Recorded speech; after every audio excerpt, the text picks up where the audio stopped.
अपना YouTube channel real music studio like, subscribe और bell घंटी को दबाना ना भूलें।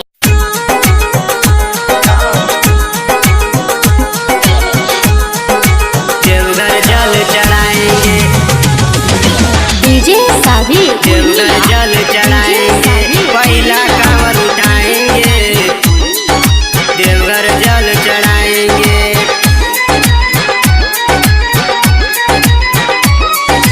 महीना पावन सावन आया, इन्हों के साथ ले जाएंगे।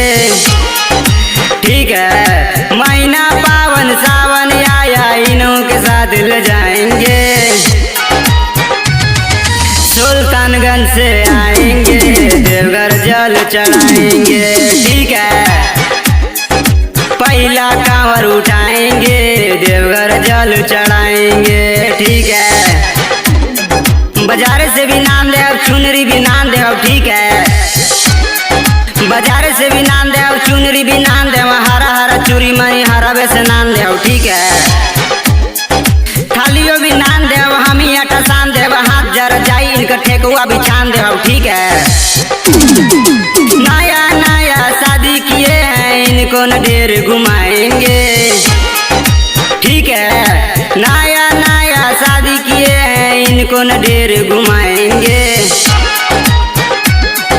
सुल्तानगंज से आएंगे, देवघर जल चढ़ाएंगे। ठीक है, पहला कांवर उठाएंगे, देवघर जल चढ़ाएंगे। ठीक है, डीजे साबिर पूर्णिया, देवघर जल चढ़ाएंगे,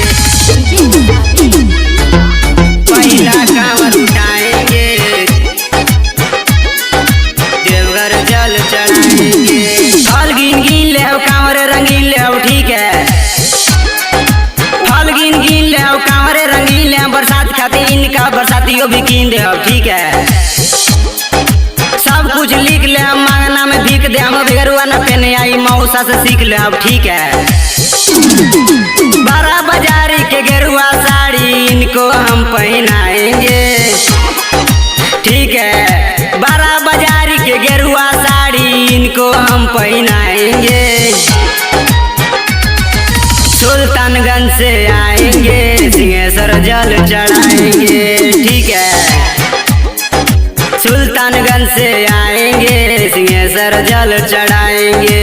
ठीक है, डीजे साबिर पूर्णिया, डीजे साबिर पूर्णिया, देवघर जल चढ़ाएंगे, पहला कांवर उठाएंगे, देवघर जल चढ़ाएंगे।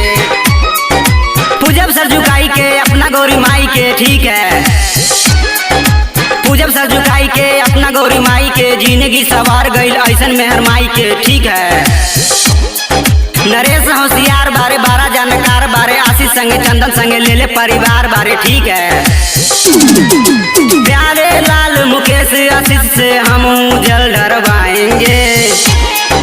ठीक है, प्यारे लाल मुकेश आशीष से हम जल ढरवाएंगे।